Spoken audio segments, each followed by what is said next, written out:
আসসালামু আলাইকুম।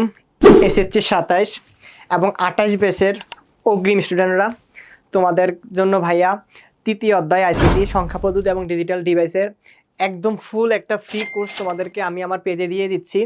বাট আমার অফলাইন বেস এবং অনলাইন বেসের মধ্যে আমি কোনো তফাৎ করি না, কারণ আমি অফলাইন স্টুডেন্টগুলোকেও যেমন দেখি, অনলাইন স্টুডেন্টগুলোকেও ঠিক তেমনই দেখি। তোমরা আমার এই ক্লাসগুলো দেখলে পর্যবেক্ষণের জন্য যদি আমার ক্লাসগুলো দেখো, তাহলে তুমি বুঝতে পারবা যে আমি কি লেভেলের, কেমনভাবে তোমাদেরকে পড়াই। শুধু ভাই তোমাদেরকে আমি পড়তে বলতেছি না, শিখতেও বলতেছি না, তুমি শুধু পর্যবেক্ষণের জন্য আমার ক্লাসগুলো একটু দেখো। দেখো, আমি আজকে তোমাদেরকে সত্যক সরলীকরণ, ফাংশন সরলীকরণ, সত্যক সরণী, ফাংশন সরলীকরণ এবং সার্কিট ডিজাইন একই ক্লাসে 3টা টপিক একদম ক্লিয়ার করে দেব। একটা কোশ্চেন দিয়ে 3টা টপিক দেখাচ্ছি। দেখো, তোমাদের বোর্ড পরীক্ষায় ডিজিটাল ডিভাইসের এই টপিকটা থেকে এই 3টা জিনিস টিচাররা চয়েস করে এবং দেয়। এগুলা থেকে ঘুরিয়ে পেঁচিয়ে অনেক কোশ্চেন করা যায়, আজকে আমরা তা শিখব। দেখেন স্যার, এই একটা ফাংশন দেওয়া আছে, এই ফাংশনের থেকে আমরা সত্য সারণী আঁকবো। আমি আপনাকে বলি, ফাংশন সরলীকরণের জন্য বা সত্য সারণীর জন্য টিচাররা হয় 3টা চলক তো চিনি আমরা, A B C X Y Z, এগুলাকে কি বলে? চলক বলে। সো যতগুলো চলক থাকে এতগুলা ঘর করব। যদি 2টা চলক থাকে 5টা ঘর করব সারিতে, আর যদি 3টা চলক থাকে 9টা ঘর করব সারিতে। ঠিক আছে? তো এখানে দেখেন তো ভেরিয়েশন কয়টা চলক আছে? 3টা আছে, এ বি সি, এ বি সি। সো এগুলোর জন্য আমরা কয়টা ঘর করবো? আমি এইমাত্র তোমাকে শিখাইলাম যে 9টা ঘর করবো। দেখেন স্যার, আমরা 9টা ঘর করতেছি। ঠিক আছে, এই হচ্ছে আমরা 9টা ঘর করতেছি। এই হচ্ছে 1 2 3 4 5 6 7 8 9, 9টা ঘর করছি। কেন করছি? কারণ চলক রয়েছে 3টা। এবার আসেন চলক, প্রত্যেকটা চলকের জন্য ইন্ডিভিজুয়ালি একটা ঘর করব। এ বি সি, এ হচ্ছে এ হচ্ছে বি, এ হচ্ছে সি। ঠিক আছে? তারপরে কোনো চলকের যদি আলাদা আলাদা সিঙ্গেল বার থাকে, তাহলে সিঙ্গেল বার ইউজ করব। দেখেন, আলাদা আলাদা সিঙ্গেল বার বলতে বোঝাচ্ছে এই এর উপরে যদি এটা থাকে তাহলে এর সিঙ্গেল বার, বি এর উপরে যদি এটা থাকে তাহলে বি এর সিঙ্গেল বার, সি এর উপরে যদি এটা থাকে তাহলে হয় সি এর সিঙ্গেল বার। এখানে প্রশ্নে নেই, তাই এটা অযথা দেওয়ার কোনো মানে হয় না। এবার দেখেন, তারপরে বলছে এ প্লাস বি প্লাস সি, এটা যোগ করে বিপরীত। আগে আমরা রিয়েলটা লিখবো, দেন তারপরে অপোজিটটা লিখবো। এটা করলে আমাদের প্রশ্নটা সলভ করতে সুবিধা হবে।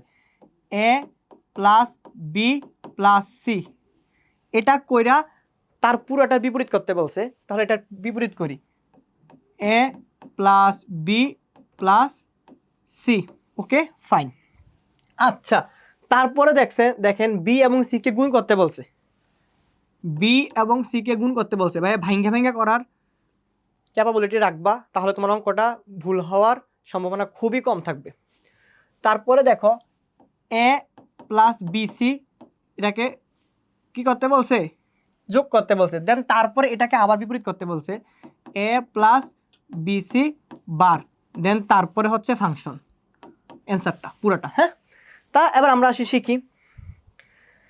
দেখো, এ বি সি 3টা চলক থাকলে আমি এখন যে ফর্মুলাটা লিখতেছি এটা অটোমেটিক্যালি লিখে ফেলবা। প্রথম হবে 4টা 0, তারপরে 4টা 1, তারপরে 2টা 0 2টা 1, মানে হাফ হাফ করে কমবে। তারপরে একটা 0 একটা 1, একটা 0 একটা 1, একটা 0 একটা 1, একটা 0 একটা 1। দেন তারপরে আমরা কাজটা করি। দেখো, তারপরে আমাদের কাজটা কি? দেখো, তারপরে আমাদের কাজটা হচ্ছে, দেখো, এ প্লাস বি প্লাস সি যোগ করব। এ প্লাস বি প্লাস সি কি করব? যোগ করব। আচ্ছা, ঠিক আছে ভাই, আমরা যোগ করতেছি। দেখেন, আমরা একটু যোগ করি। আচ্ছা, যোগ করি। 3টা 0 যোগ করলে 0, 1 যোগ করলে 1 1, 2টা 1 যোগ করলে 1, 3টা 1 যোগ করলে 1, 4টা 1 যোগ মানে 1 থাকলে 1। সত্যক সারণীতে যদি যোগফলের ক্ষেত্রে একটা একও আসে 1, 50টা এক আসলো কি 1। এবার হচ্ছে তার বিপরীত। তার বিপরীত মানে কি? তার বিপরীত মানে শুধু এই ঘরে 1 আসবে, বাকি সবগুলো কি 0। মানে 1 থাকলে 0, 0 থাকলে 1। ওকে, দেন তারপরে দেখো বিসি মানে কি? গুণ। গুণের ক্ষেত্রে সবগুলা 1 হলে 1, একটু, আর সবগুলোর ক্ষেত্রে যদি একটা 1 এসে পড়ে 0, আর 50টা 1-এর মধ্যে যদি একটু 0 আসে 0 গুণে। তাহলে দেখো এখানে বিসি 0, একটা নাই, সবগুলোতে নাই, সবগুলোতে আছে মানে 1, সবগুলোতে নাই, সবগুলোতে নাই, সবগুলোতেও নাই, সবগুলোতে আছে মানে 1। এবার এ প্লাস বিসি এই মানটার সাথে একে যোগ করতে বলছে।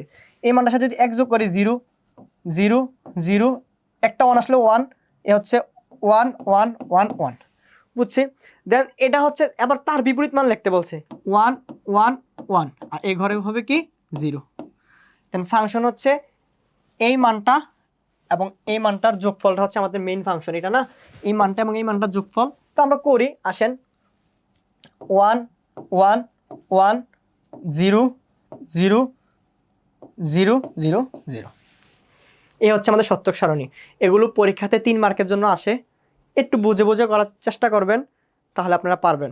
আর শোনেন, আমার হচ্ছে অনলাইন বেস আছে এবং অফলাইন বেসও আছে। আমি অফলাইন বেসে এভাবে পড়াই, অনলাইন বেসে এভাবে ভেঙে ভেঙে পড়াই, ঠিক আছে। সো আপনারা যারা আমি সাধারণত অনলাইন বেসগুলো হচ্ছে আমার ঢাকা এবং আমার বাসা হচ্ছে কুমিল্লা, এখানে করাই। সো এর বাহিরে যারা আপনারা শিখতে চান আমার সাথে যোগাযোগ করেন, অনলাইনে বেসে যান, ইনশাল্লাহ আপনি অনলাইন বেসেও আপনি অফলাইন বেসে ভিউ পাবেন। অন্ততপক্ষে আমি এই ইনস্টিটিউটটা দিচ্ছি। দেখেন, একটা আপনাদেরকে হোমওয়ার্ক দিয়ে দিয়েছি, আপনি চেষ্টা করবেন হোমওয়ার্কটা করার। এই হোমওয়ার্কটা করে কমেন্টে অথবা আমাদের এডুনেক্সিয়াম গ্রুপে আপনি সাবমিট করবেন। আমি হয়েছে কি হয়েছে না এটা আমি আপনাদেরকে বলে দিব।